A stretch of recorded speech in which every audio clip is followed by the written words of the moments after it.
Welcome. On the 7th of November, we've got a new moon in the very powerful sign of Scorpio at 15 degrees and 11 minutes. Scorpio is one of the strongest signs in the zodiac, and often Scorpio has to do with releasing, letting go, learning the lessons of losing something that might be dear to you, and realizing that very often when you lose something and you truly surrender and let it go, you begin to transform yourself. You can renew yourself.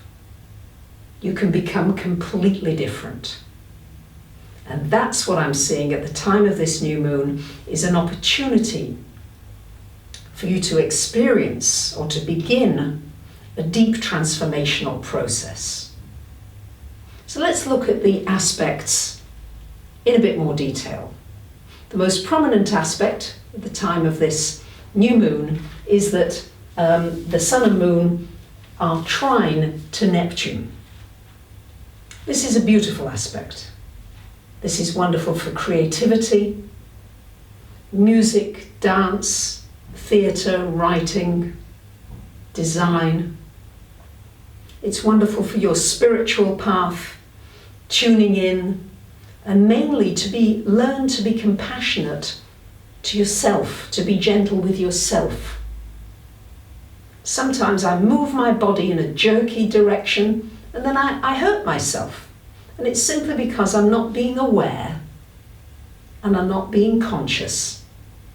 I'm being gentle. There's so many habit patterns in there of just rushing to do something without doing it in a way that is soft, that is smooth. So this energy is a really smooth and soft energy. And I've written a piece of music especially for this new moon. In fact, it was for a client who commissioned this new moon, who has the moon in Scorpio, and that I'm going to play to you at the end of this video. Venus is square to Pluto, ruler of Scorpio. Now this square could bring out obsessions, compulsions. You may be involved with somebody that you know is not really good for you. It can bring back somebody into your life, an old lover, an old flame, can come back for healing. You might resuscitate the relationship, although with the square, it's not necessarily very likely. And if you do resuscitate it, there might be some deep emotional healing to go through. It's wonderful for taking something up that you used to love, because Venus is still retrograde until the 16th of November. So it's a good time to come back to something. For me, it's table tennis. I used to love playing table tennis. And then I thought, hey, why don't I just check out what there is here in Greece? And I met this lovely veteran, dear Stavros, 78 years old. And he introduced me to his club. And there are all these table tennis tables and people playing and enjoying. And so I had a great time. And I think I'm going to take that up a little more seriously now. So what could you come back to that you used to enjoy? The square to Pluto, because there can be relationship frustrations and issues. It's really important, with Venus retrograde still, to remember to love yourself. For my birthday this year, which was just a short while ago, instead of waiting for other people, it's nice to get presents from other people and calls and messages. And thank you to so many of you who did leave lovely messages and send me things. Thank you. What I actually did is I wrote myself a card, I wrote myself a piece of music, and I also did a painting to wish myself happy birthday. It was just fun. I did it for the fun of it. Not because I'm, the big Barbara, but just how nice just to celebrate myself, really. And there were many lovely things that came from beautiful friends and family. but I wasn't looking for them. There was no neediness in there. Just felt very free and loving. And yes, there have been some dear friends who in fact forgot my birthday and still have. And it's okay with me. The pressure is off, it doesn't matter. When you feel good about you, somehow it's not such a big deal if somebody forgets an important day for you. It's different. So that's the constructive way in which I would use this square.